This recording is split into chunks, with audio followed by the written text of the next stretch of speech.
de nuestros hermanos chilenos. Vamos a cruzar la cordillera de los Andes, porque allí está otro amigo también, compañero de la casa, docente universitario, es Juan Manuel Reinares, politólogo. Vamos a charlar de las elecciones del próximo domingo en Chile. Juan, ¿cómo andás? ¿Todo bien? ¿Todo tranquilo? Matías te saluda, ¿todo bien? Hola, ¿cómo andás? ¿Todo bien vos? Sí, muy bien, un gusto escucharte desde Valparaíso, ¿verdad? ¿Estás allá? Así es, estoy aquí. Muy bien. ¿Cómo está todo? ¿Cómo Sí. está el clima para las elecciones en Chile?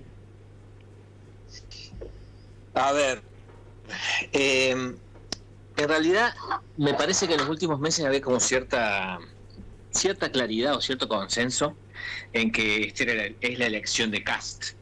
José Antonio Kast, es quien perdió el balotaje contra Boric en el 21 y sería como el exponente de la ultraderecha en Chile. Sí. Pero en realidad no, eso muchas veces te lleva un poco a la confusión, o la posible confusión de que de pensar que es un Milei, y no tanto.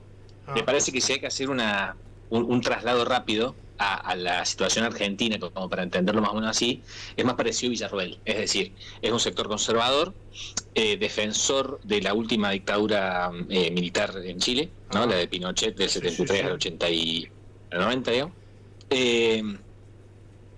Y digamos muy nacionalista, muy defensor de Chile, de la chilenidad, digamos, y con la centralidad del debate en lo que es inmigración. Acá Chile ha vivido en los últimos años, antes del estallido del 19 y muy fuerte después, un crecimiento de la inmigración, la mayoría de ella regular, proveniente de Colombia y de Venezuela, sobre todo Venezuela, Sí. donde exacto, tiene que ver con la situación complicada que se está viviendo en Venezuela hace muchos años.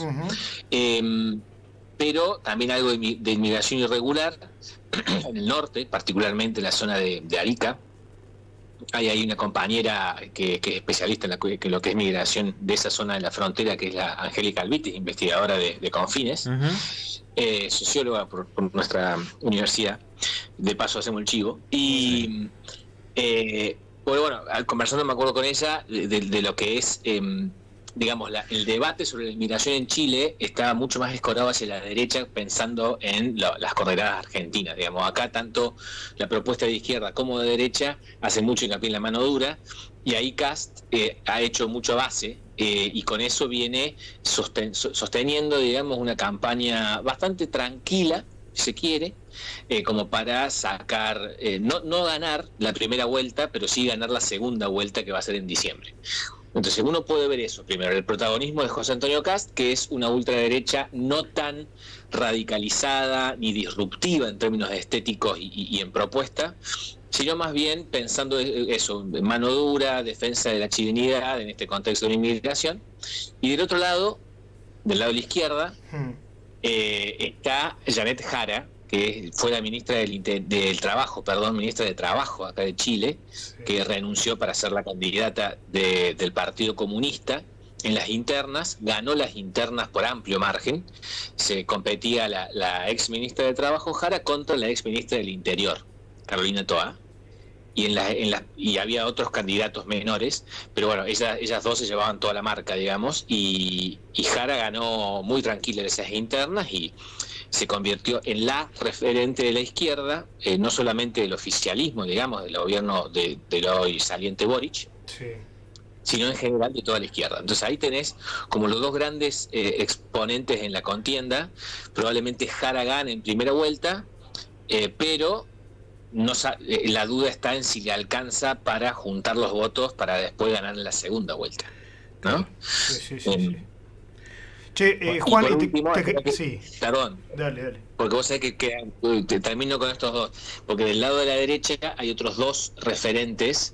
Está por un lado Kaiser, Johannes Kaiser, su hermano sí es muy cercano a Milei, Axel Kaiser.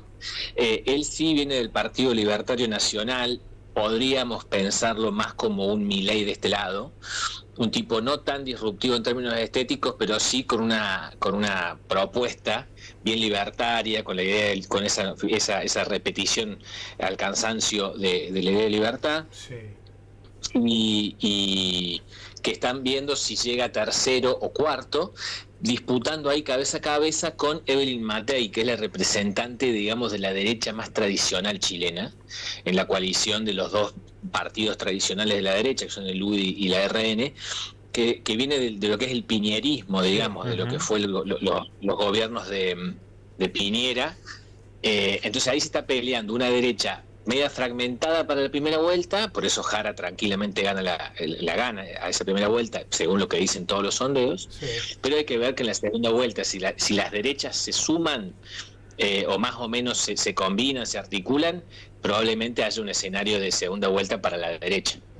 Vos estás hablando de lo político. Desde lo económico, ¿dónde está Kast, por ejemplo? ¿Es un liberal o no es un liberal? ¿Dónde está el Partido Comunista? Claro. Si realmente van a tomar los medios de producción o no, ¿no? Digo, para llevarlo a esos extremos. No, totalmente. Creo que más o menos es de conocemos un poco de sentido compartido en Argentina, que acá en Chile no hay mucha discusión económica, hay como una política más de Estado en torno al libre mercado. La transición ordenada, entre muchas comillas, condicionada más bien por Pinochet, y luego los gobiernos de una centro-izquierda muy estabilizada y con un consenso fuerte en torno al libre mercado, hace que no haya mucho debate económico, para nada.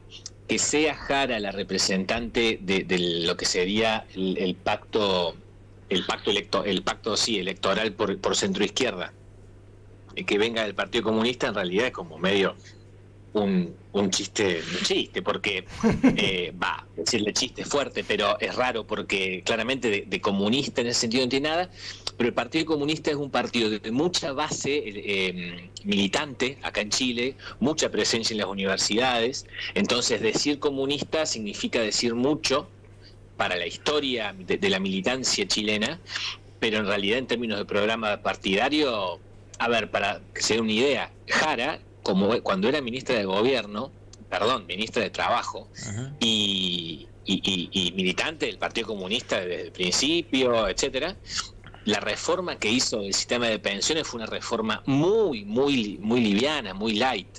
Se sigue con el sistema de las AFP, ¿no? Sí. Es decir, un sistema de pensiones privatizado, recontra desigual, no hay discusión del modelo económico, y por el otro lado Kast, muy nacionalista, muy manodurista, de más en tinte represivo, sobre todo con la inmigración en el centro, en el foco de su propuesta. En términos económicos también es libre mercadista, digamos, tranquilamente, eso de proponer la libertad para el desarrollo del individuo, el emprendimiento individual.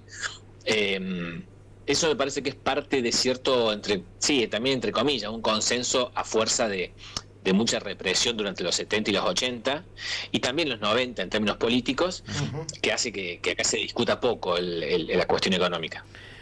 Juan, ¿cómo estás? Gaby te saluda, buenas tardes. Hola Gaby, ¿qué tal? Juan, recién cuando te escuchaba, en primero que la primera vuelta es ahora y en diciembre ya estaría la segunda vuelta, como bien marcaste vos, y eso me lleva a pensar, preguntándotelo a vos, alguien que ha estudiado mucho la política argentina, que le gusta la rosca como a nosotros, es preguntarte cómo se vive las elecciones en Chile, socialmente, en los espacios en los que podés tener relación. Digo, también cuánto ha influido o no el deceso de Sebastián Piñera en esta política y en esta elección después de su muerte, que va a ser la primera que ya no esté, y eso seguramente algo marcará en sus militancias y demás. Digo, ¿qué percibís? ¿Cómo se vive la previa de una elección en Chile? Bien, no se vive con la intensidad con la que la vivimos nosotros, me da la impresión. Me creo que algo de esta falta de debate económico de fondo está dando vueltas. Si bien tampoco el peronismo argentino discute el modo de producción, pero sí hay como se sabe que gane, si depende de quién gane, probablemente la situación económica sea muy distinta. Acá eso no está muy presente, que digamos.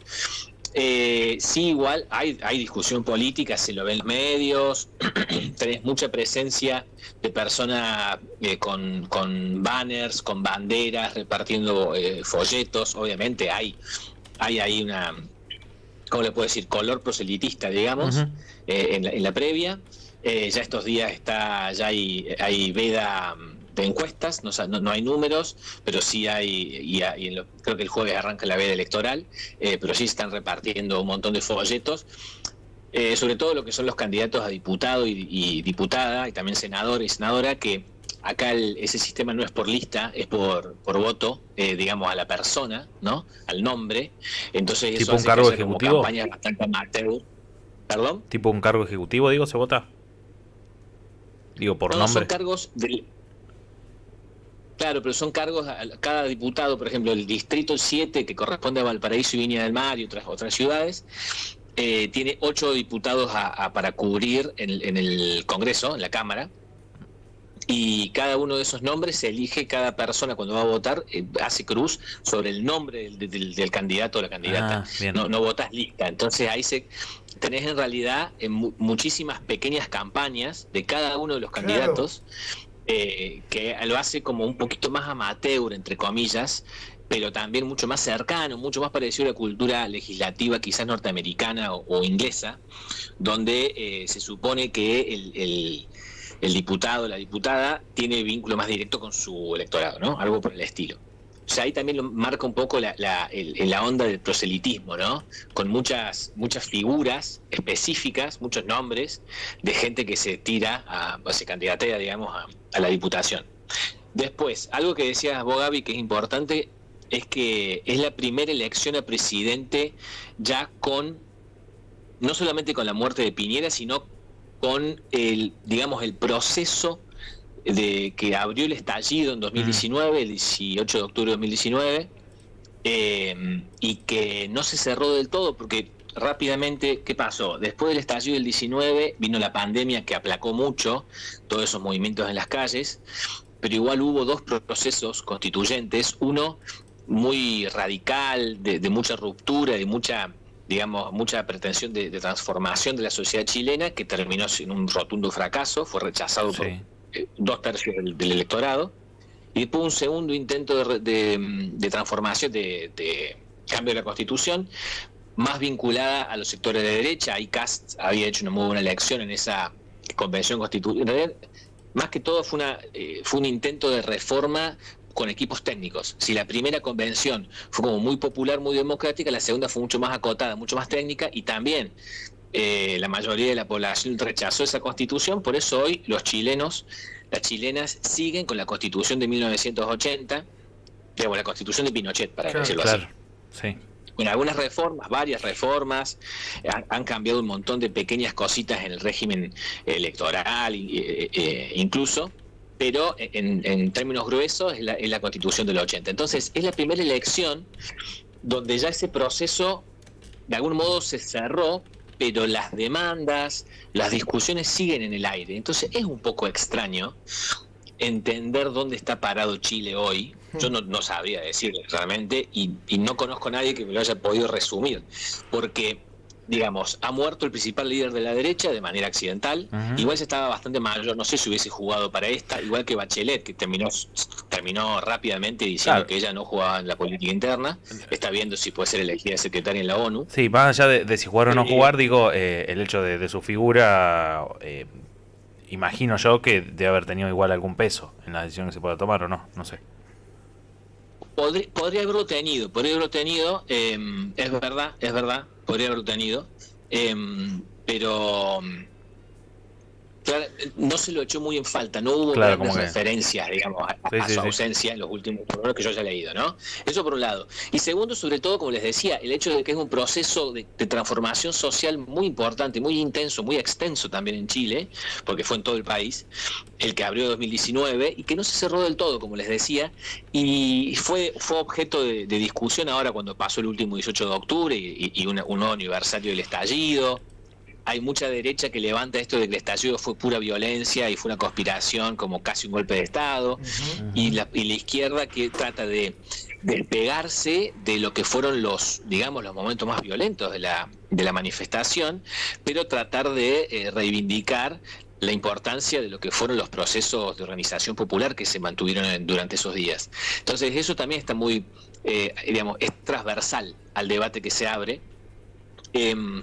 Pero al mismo tiempo a mí se me ocurre pensar que es como cierta solidez del bloque de poder chileno, que todavía es, digamos, es consistente, el que hace que aún después del estallido, hoy la elección sea con 3 candidatos de derecha, teniendo bastante claro que el que gane, digamos, el que pase a segunda vuelta puede que se lleve el premio, digamos, y alcance la presidencia, y con una candidata de la izquierda que, si bien viene del Partido Comunista, lo cual es bastante extraño en la historia de Chile, pero sin embargo viene con una propuesta muy moderada, con una experiencia de gestión totalmente reciente, también muy moderada, que, por ejemplo, si uno ve de cerca la propuesta de migración que tienen ambos, tanto Kast como Jara, no hay tantas. O sea, le encontrás algunas diferencias, pero tenés que ver con mucha lupa,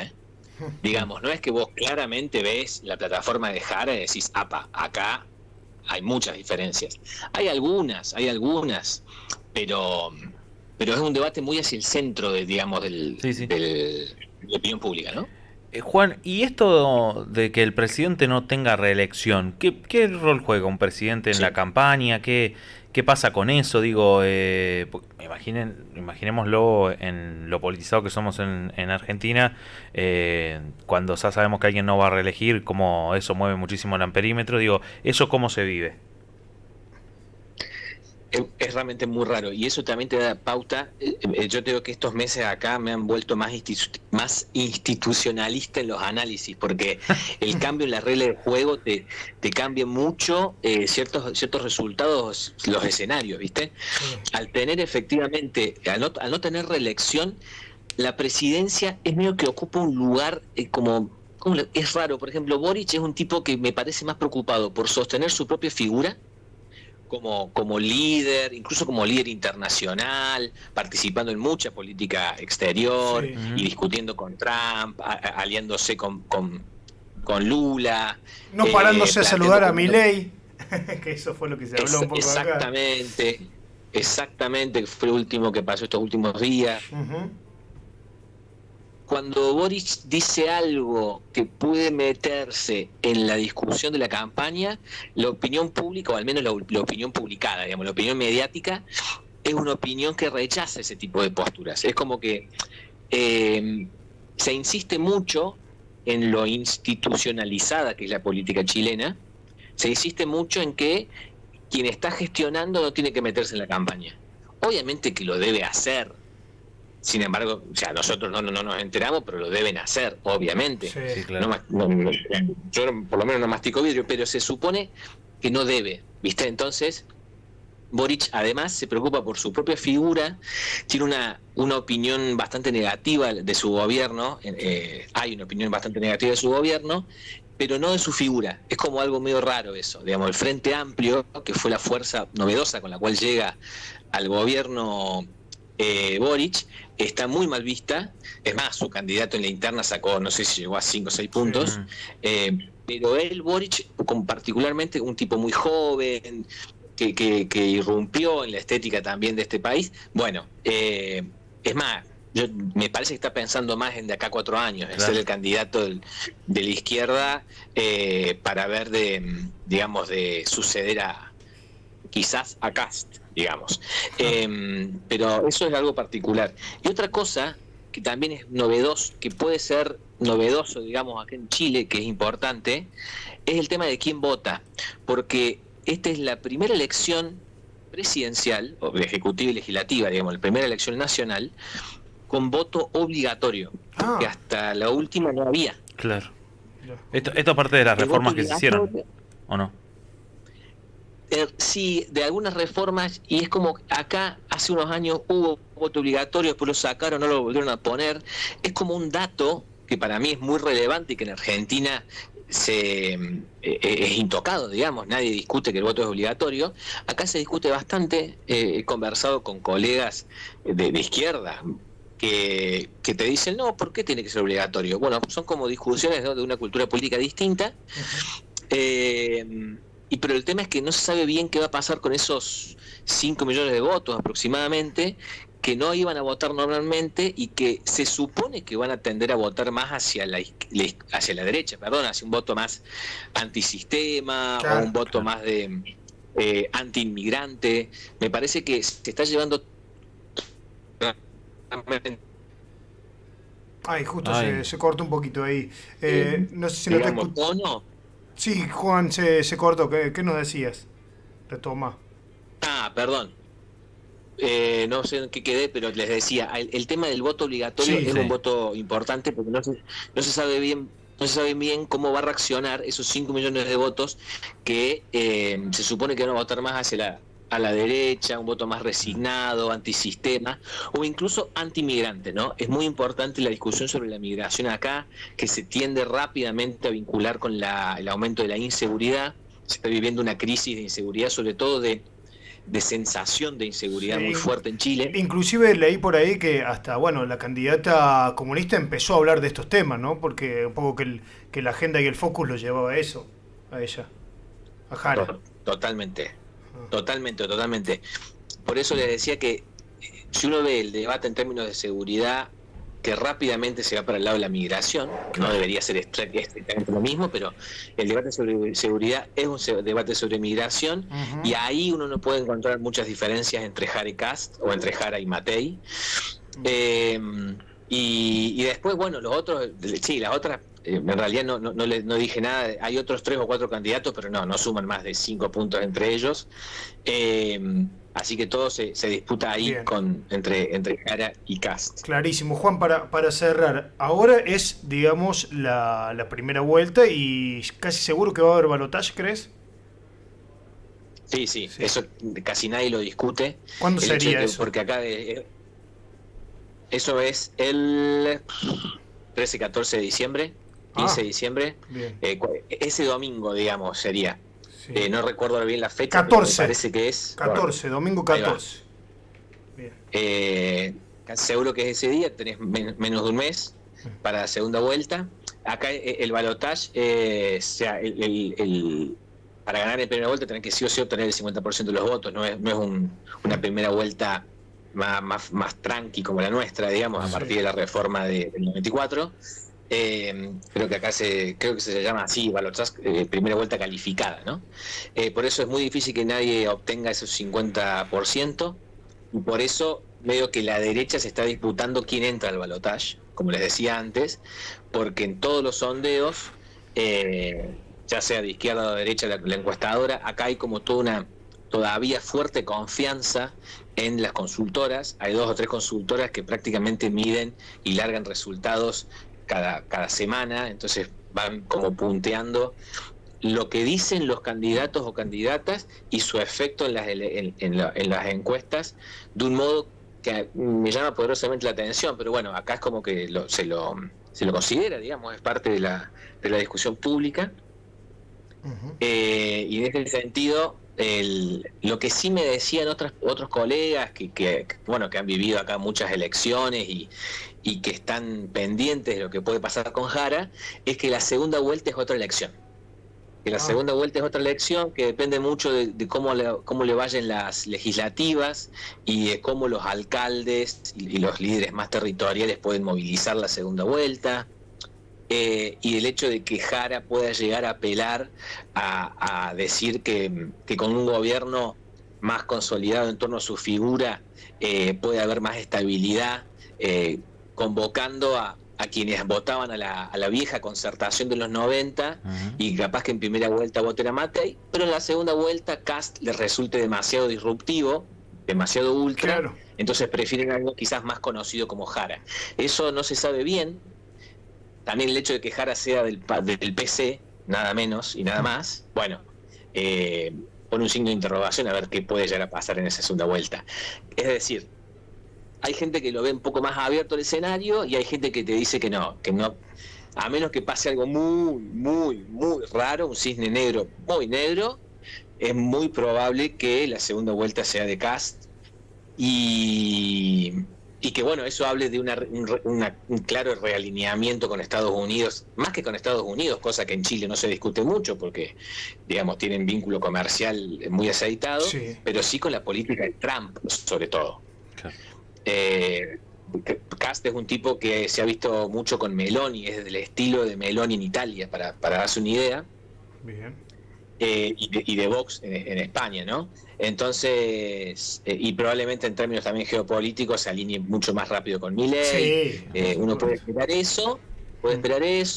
También se ha hablado de recortes fiscales importantes, Cast diciendo que va a recortar no sé cuántos miles de millones de pesos chilenos en el primer año, y eso ha sido muy criticado porque no explicó bien de dónde lo sacaba esos recortes. Pero bueno, ahí es como que se abre un poco un signo de interrogaciones hasta dónde va a llegar, porque probablemente si le va muy bien en primera vuelta va a tener también una cámara de diputados y de senadores con el cual puede negociar para sacar más leyes. Claro. Sí, perfecto. Bueno, Juan, gracias por charlar con Volver a Casa, con la Radio La Uni. En unos días te volvemos a joder, hermano, ¿puede ser? Por favor, ningún problema, encantado. Dale, y seguimos de cerca a ver cómo van las elecciones de un país muy importante también para Argentina, a ver cómo sale todo allí. Gracias, Juan, abrazo grande. A ustedes un abrazo. Un abrazo, chao. Ahí estaba Juan Manuel Reinares desde Chile, más precisamente desde Valparaíso. Contando todo lo que pasa en las elecciones y cómo lo vive un argentino y cordobés. Un argentino, un cordobés, un hombre que le gusta la rosca, que muy interesante, interesante. Interesante, sí, interesante, Juan. Sí. Dos cosas, pero no son serias lo que voy a decir. Uno, el presidente de Chile es muy joven. Gabriel Boric. Sí, tu tocayo. Mi tocayo y su tocayo de edad, porque en febrero cumple los 40. Mirá, somos tocayo de edad también. Sí. Pero era el presidente. Era el presidente. Llegó a ser presidente de Chile. Yo conduzco este programa. Llegó a ser presidente de Chile. Puesto menor. Llegó a ser presidente con 36 años. Sí, muy joven. Muy joven, digo, para una política de Chile que eso que dice Juan, ¿no? Pensando más en qué va a hacer en 4 años. Digo, eso lo puede hacer muchas veces, ¿no? Sí. Veremos qué pasa, pero después... Y además también... Eso puede ser contraproducente, digo, a algunos que les gusta estar siempre en el poder. Sí, ese pero no es Argentina. No es Argentina. Digo, los últimos presidentes de Chile, Bachelet y Piñera, se fueron intercambiando. Por eso. A eso es lo que voy. Puede pasar también de eso, ahora se lo vamos a la derecha. Claro, digo, pero no bueno, es tan fácil, pero vos no teniendo reelección, Boric ahora no puede reelegir. Sí. Supongamos que gana Katz y él después se pone como el más posicionado de izquierda y después y así, digo, nunca pueden reelegir los presidentes en Chile. Entonces, para mí eso no está bueno. No, yo no digo que esté bueno, pero es algo que ha pasado en Chile. Sí, claro. Y tiene una renovación dirigencial. Bueno, veremos qué onda en esa. Y la otra es que yo no conozco Valparaíso. Qué lástima, tendrías que conocer. Ahora... ¿El crucero no pasa por ahí? No. Vamos por el otro lado. ¿Cómo te lo devolví? No. Es el tercero. Ahora, y bueno, ahora, no dije nada. Te lo vas a tener que bancar. ¿Qué le vas a hacer? ¿Vamos a la pausa o no? Vamos a ir a la pausa, un poquito de música. Pausas. Tenía ganas de hablar más de política internacional, de Mandani, y hablar un poco de ese interesante alcalde neoyorquino y cómo es que mirar también esa forma de hacer política. Pero lo dejamos para estos días. Sí, claro, lo podemos dejar porque es muy interesante para hacer una lectura, sobre todo, no cómo puede influir en nosotros, porque en Nueva York, acá, pero cómo hacer la nueva política y sobre todo pensando más en el progresismo, en el peronismo, cómo se decir las cosas claras, digamos, llevar propuestas. Programa, plan de gobierno, algo que venimos hablando, puede ser. Puede ser, pero... No, ya eso no se usa, Matías, no se usa eso en la política argentina. ¿Quién va a llevar una propuesta? Escuchamos a Andrés Calamaro haciendo 10 años después.